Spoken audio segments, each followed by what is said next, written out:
Aku berharga, Yesaya 49 ayat 16a. Lihat, aku telah melukiskan engkau di telapak tanganku. Firman Tuhan, amin ya. Jadi Tuhan berkata kepada kita, lihat, aku telah melukiskan engkau di telapak tanganku.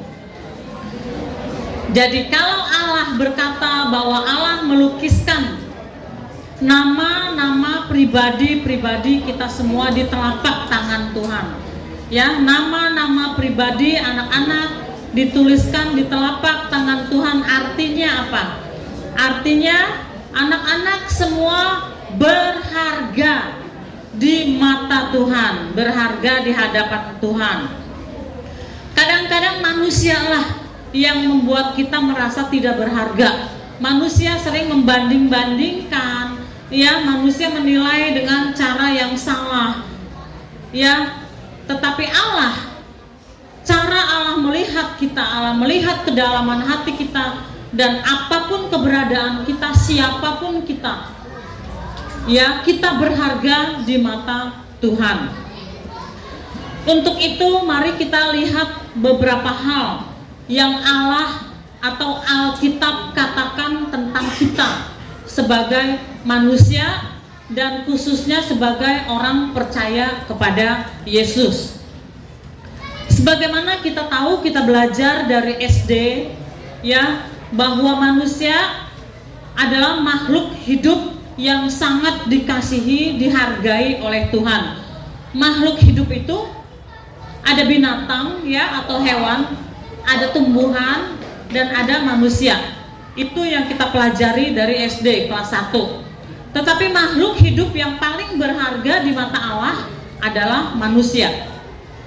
Manusia begitu berharganya. Alkitab mengatakan bahwa manusia diciptakan menurut gambar dan rupa Allah. Ya, dalam Kejadian 1 ayat 26. Dikatakan bahwa manusia diciptakan menurut gambar dan rupa Allah, ya. Gambar dan rupa Allah bukan berarti Allahnya kayak manusia, ada fotonya, ada gambarnya, bukan, ya. Tetapi ada akal budi, ada kepintaran, ya. Ada sifat-sifat Allah yang dikopi, ya, kepada manusia. Hanya saja manusia tidak sempurna, ya, karena manusia juga jatuh ke dalam dosa, tetapi Allah sempurna, ya. Jadi manusia berharga di hadapan Allah. Yang pertama, ya, dikatakan di Alkitab bahwa manusia diciptakan menurut gambar dan rupa Allah. Yang selanjutnya, begitu berharganya manusia. Manusia diciptakan memakai tangan Allah sendiri, diciptakan dari tanah liat. Hal-hal yang lain Allah menciptakan dengan suara, dengan firman-Nya. Jadilah terang, maka terang pun jadi. Ya, Allah tidak memakai tangan, tetapi Allah memberikan perintah. Ya, memberikan perintah bersuara, lalu jadilah sesuatu. Ya, jadilah daratan dan seterusnya. Tetapi khusus yang namanya manusia, Allah menciptakan dengan tangan sendiri. Ya, di sini, ya, siswi, ya, khususnya yang putri, ya, tahu kalau baju-baju yang mahal itu bukan dijahit apa namanya tuh rame-rame, itu apa istilahnya tuh di pabrik, tetapi pakai tangan, ya. Ada nggak yang ngerti? Ya, dijahit pakai tangan. Nah, itu baju itu, ya, dijualnya di butik, mungkin satu jenis itu, satu model hanya ada 2 atau 3 saja, ya. Jadi tidak kodian lah istilahnya. Memakai tangan, dijahit memakai tangan, dan itu harganya mahal, ya, bisa jutaan, bisa puluhan juta, ya. Nah, manusia diciptakan oleh Allah memakai tangan, bukan hanya suara, jadilah terang, jadilah daratan, cakrawala. Ya, bukan seperti itu, tetapi memakai tangan Allah, ya. Lalu yang selanjutnya, manusia berharga di mata Tuhan, ya. Manusia diciptakan untuk punya hubungan dengan Allah. makhluk lain tidak ada hubungan dengan Allah. Hewan, tumbuhan, ya, sepintar-pintarnya anjing, kuda, ya, sebagus-bagusnya tanaman tidak ada hubungan dengan Allah. Tetapi manusia diciptakan, ya, punya kemampuan berhubungan dengan Allah. Dan manusia diciptakan dengan diberikan nafas, yaitu oleh Roh Allah sendiri, ya. Demikian berharganya. Dalam kitab Kejadian 2 ayat 7, ketika itulah Tuhan Allah membentuk manusia itu dari debu tanah dan menghembuskan nafas hidup ke dalam hidungnya. Demikianlah manusia itu menjadi makhluk yang hidup. Ya, debu dan tanah diciptakan memakai tangan Allah, lalu dihembuskan nafas Allah, Roh Allah. Begitu berharganya manusia. Lalu ketika manusia jatuh ke dalam dosa, ketika kita jatuh ke dalam dosa, Allah tidak membuang kita. Begitu berharganya kita, sehingga Allah memulihkan keadaan kita, mengampuni kita dari dosa-dosa, menebus kita dari kejatuhan. Dengan cara apa? Dengan cara pengorbanan Tuhan Yesus di atas kayu salib. Bayangkan, Yesus yang adalah Allah harus turun ke bumi, meninggalkan kealahan, meninggalkan kemuliaan untuk menjadi manusia yang mati di atas kayu salib, menebus dosa kita. Jadi begitu berharganya kita di hadapan Allah, sampai Yesus mati di atas kayu salib menebus kita. Lalu, ya, begitu berharganya kita di hadapan Allah. Allah punya rencana. Allah punya rencana dan memberikan masa depan kepada setiap anak-anaknya. Kitab Amsal 23 ayat 18. Karena masa depan sungguh ada dan harapanmu tidak akan hilang. Masa depan ada dalam Tuhan. Kita semuanya ingin masa depan yang baik. Kita masih anak-anak, masih remaja, masih sangat muda. Semuanya ingin masa depannya baik, masa depannya berhasil. Percayalah, masa depan yang baik dan berhasil itu ada di dalam tangan Tuhan. Sekali lagi, Amsal 23 ayat 18. Karena masa depan sungguh ada dan harapanmu tidak akan hilang.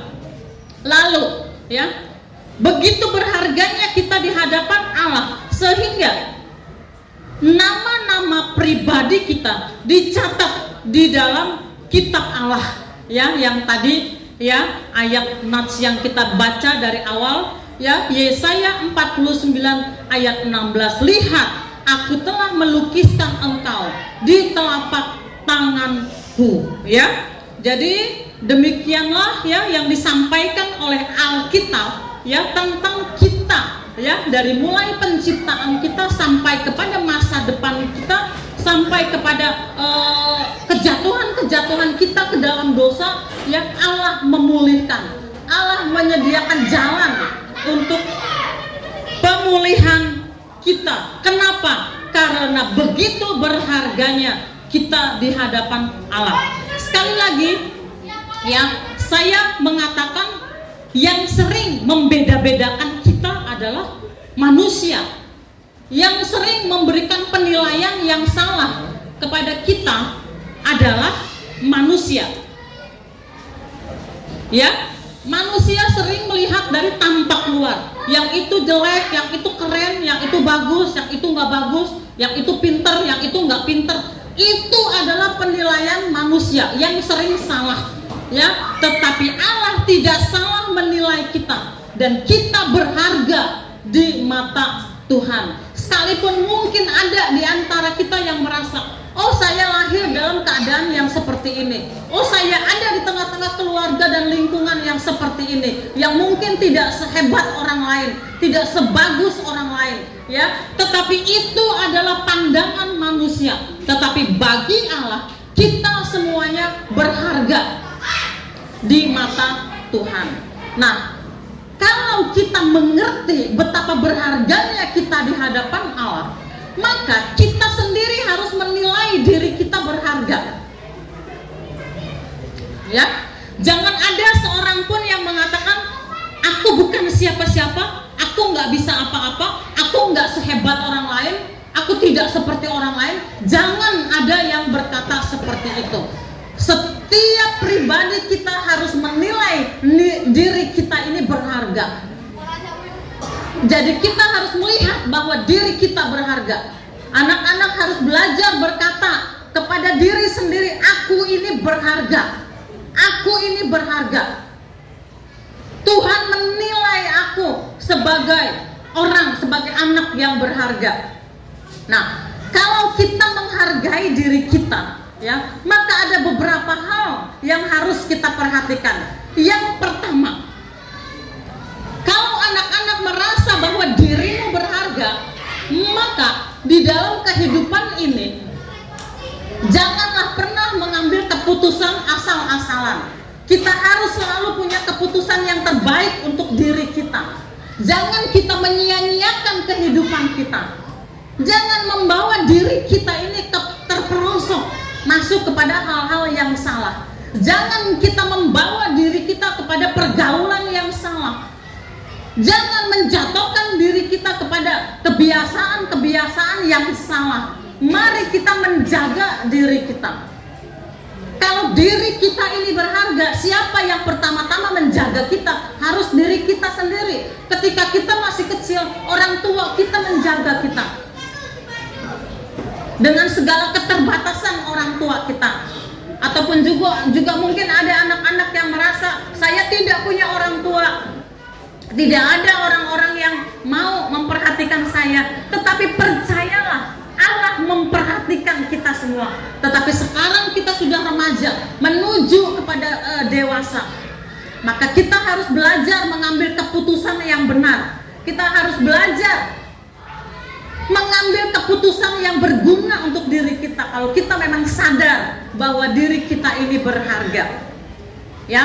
Dan keputusan yang terhebat, keputusan yang terbaik, yang terpenting di dalam hidup kita adalah kalau kita memilih untuk setia kepada Tuhan Yesus. Kalau sejak muda, sejak masa muda, sejak remaja, kita memilih setia kepada Yesus, maka kita sudah mengambil keputusan yang benar. Anak-anak mungkin semuanya tahu tentang Raja Daud, ya, tahu? Yang di belakang, siapa yang pernah dengar tentang Raja Daud? Angkat tangan. Puji Tuhan, ya. Nah, sedikit cerita, ya, sebelum kita akhiri, ya, khotbah kita. Raja Daud itu hebat. Di antara raja-raja Israel, yang hebat adalah Raja Daud. Kejayaannya, kesuksesannya, kekayaannya, pokoknya semuanya, dia adalah raja yang hebat. Ketika dia masih kecil, dari kecil sampai remaja, kakak-kakaknya sudah hebat menjadi prajurit di istana Raja Salomo. Ya, pada saat itu menjadi prajurit adalah karir yang hebat, jabatan yang hebat. Tetapi Daud, dia masih muda, masih remaja. Pekerjaannya hanya menggembalakan kambing domba di padang rumput. Dan kambing domba yang digembalakan itu bukan banyak, bukan ratusan, bukan peternakan. Hanya beberapa ekor, mungkin 2 atau 3 ekor. Itulah kerjanya setiap hari. Tidak dianggap, diolok-olok, dibully.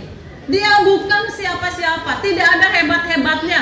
Ya, hanya setiap hari di padang penggembalaan menjaga 2-3 ekor anak domba.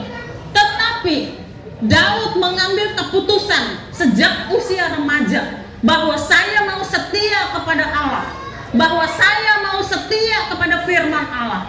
Dia merenungkan firman Allah siang dan malam. Dia taat kepada Allah, dia menyembah Allah, ya, di dalam kesendiriannya. Padahal dia masih remaja, dia masih muda sekali. Dia tidak peduli diolok-olok. Akhirnya dia bertumbuh menjadi orang yang mengenal Allah, yang hubungannya dekat dengan Allah, yang hidup di dalam kebenaran firman Allah. Lalu pada akhirnya Daud bisa mengalahkan raksasa Goliat. Pada akhirnya Daud disenangi oleh raja dan bekerja di istana. Dan akhirnya dia bekerja di istana. Lalu ketika ya Israel berhadapan dengan musuh-musuhnya, Daud dengan pimpinan Allah, dengan urapan Allah bisa menghadapi semua musuh-musuh dan mengalahkan musuh-musuh. Dan satu ketika Daud ditahbiskan menjadi raja, dan ketika dia menjadi raja yang berhasil, dia menjadi raja yang hebat, menjadi raja yang berkuasa karena tangan Allah ada padanya, karena Allah memihak kepadanya, karena Allah mengurapi dia. Dan keberhasilannya dimulai dari keputusannya. Sejak di usia muda, aku mau setia kepada Allah, aku mau punya hubungan dengan Allah. Daud menyadari bahwa dia berharga, walaupun bagi saudara-saudaranya dia tidak berharga, bagi orang lain dia tidak berharga.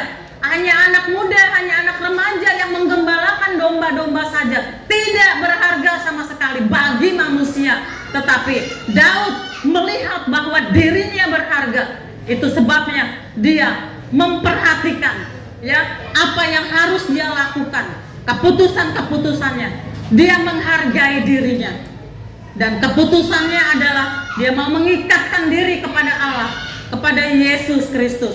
Dan Daud menjadi orang yang berhasil. Itu saja yang saya sampaikan. Saya berdoa, saya berharap semua anak-anak mengerti apa yang disampaikan secara singkat pada hari ini. Ya, dirimu berharga.